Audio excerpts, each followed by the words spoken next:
those essential criteria, right? Those essential criteria. When we strip everything else away, what do you need to have to be successful and to thrive in this setting and in this experience?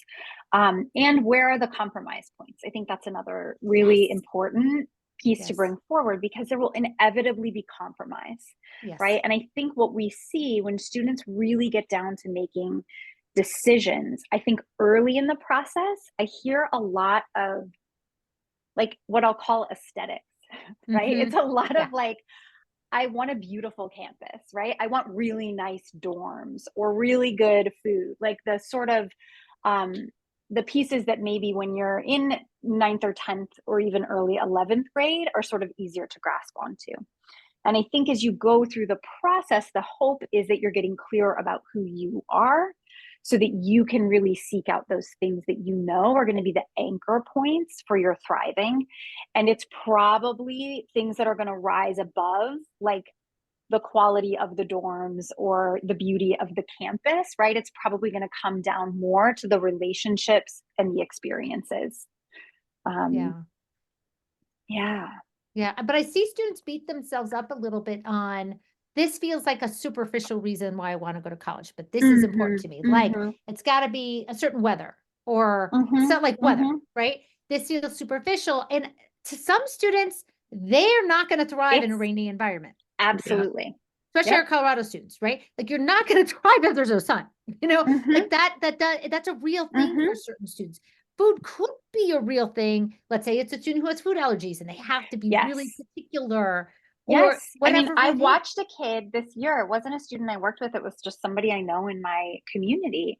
Did a semester at the college where they enrolled, and has very serious food allergies and ended up hospitalized a couple of times. Oof. And like as a result of that experience and how much that sort of drained from their semester, ended up making a decision to transfer. Yep. And so to me, that's a perfect example of you can't downplay things that are essential for your thriving Yes. and your well-being, right? Whether that's about mental health or physical health or how you relate to your environment or Yeah.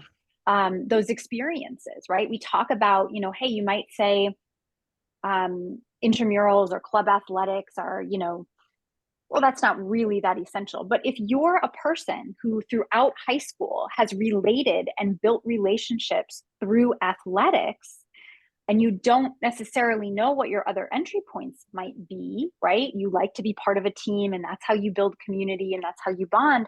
Well, finding those experiences might be really important. Yeah. And Um, picking back on that, even I mhm, even work with a lot of athletes who that provides structure for their day. sure, sure. Like, okay, now I thrive Hmm. because practice is 3 to 6, study time is 7 to 9, whatever it Yep, is. So yep. like there's even that piece to it. Hmm. Oh Hmm. my gosh, Stacey, students that I worked with most recently they're athletes, their grades are higher in season than out of season Yeah, for that exact reason, yep. right? Yeah. So it's you talk to them about it. It's like, wow, look, let's look at this pattern here. When you're in season, you're getting A's, but here's some B's working their way Yeah. in when you're out of season. Why is that? Well, we've just identified something you need in college, right? Yes. You need some Hmm. structure to make sure that you are going to stay on track because as soon as you're out on your own, you're in your dorm, you don't have somebody that's waking you up in the morning, doing your laundry, cooking for you anymore. Hopefully, you've weaned off that a little bit through the years, but some of us haven't. So now all of a sudden we're ripping the band-aid off, and Yep. you're dealing with all of those adjustments. If we can take away some of the other factors that will lead to your success ahead of time, you're much more Yeah. likely to have a smooth 4 years in your bachelor's degree. Yeah.